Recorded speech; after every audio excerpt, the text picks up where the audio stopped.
Hello guys, welcome to trading tap. So ఇవాళ market చూసుకున్నట్టయితే మనకి ఇనిషియల్గా లైట్గా సెల్లింగ్ క్రియేట్ చేసి పైకి వెళ్ళడం జరిగింది మార్కెట్. సో ఇక్కడ ఎవరైతే సెల్లర్స్ వచ్చారో వాళ్ళని తీసేసి మార్కెట్ పైకి వెళ్ళింది. ఆ తర్వాత మనం నిన్నటి అనాలిసిస్లో డిస్కస్ చేసుకున్నట్టు మార్కెట్ మాత్రం మొత్తం ఫాలో అయిపోయింది అనమాట. ఎందుకంటే నేను చెప్పినట్టే నిన్న, సో మార్కెట్ మాత్రం కంటిన్యూ సెల్లింగ్ మాత్రం ఇచ్చింది మార్కెట్లో. సో ఇక్కడ ఉన్న సెల్లర్స్ మనం టార్గెట్ చేయలేము, ఎందుకంటే మార్కెట్లో ఇక్కడ almost more than 200-300 points gap down మాత్రం ఫాల్ మాత్రం అయ్యింది.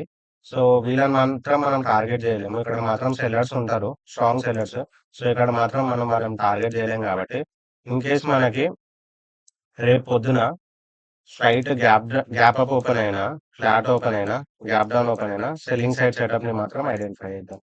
ఎందుకంటే పైన సెల్లర్స్ మనం టార్గెట్ చేయలేం. ఇన్ కేస్ ఒకవేళ హ్యూజ్ గ్యాప్ అప్ అయింది అనుకో, ఆ కేస్ డిఫరెంట్. ఆ కేస్ డిఫరెంట్. ఓకేనా?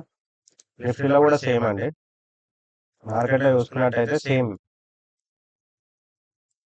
డేంజర్ ఫాలింగ్ మాత్రం అయింది ఇవాళ, చూసుకోవచ్చు మార్కెట్లో. సో ఇక్కడ మాత్రం సెల్లర్స్ ఉంటారు పైన. సో వీళ్ళని మనం టార్గెట్ చేయలేము. So side gap up, flat, gap down కేసులో మనం సెల్లింగ్ సైడ్ సెటప్ ని మాత్రం ఐడెంటిఫై అవుతాం. సేమ్ విత్ సెన్సెక్స్, ఇక్కడ హ్యూజ్ ఫాలింగ్ మాత్రం అయ్యింది మార్కెట్లో. So in case slight gap up open అయినా, మనకి ఫ్లాట్ ఓపెన్ అయినా, గ్యాప్ డౌన్ ఓపెన్ అయినా, సెల్లింగ్ సైడ్ సెటప్ ని మాత్రం ఐడెంటిఫై అవుతాం. మన ఛానల్ కొత్తగా ఎవరైతే చూస్తారో please like, share and subscribe చేయండి. అండ్ కమెంట్ చేయండి, ఎవరైతే చూస్తారో వీడియో ప్లీజ్ కమెంట్ చేయండి. సో దట్ మనకు ఎవరెవరు చూస్తారు అనేది ఐడియా ఉంటుంది.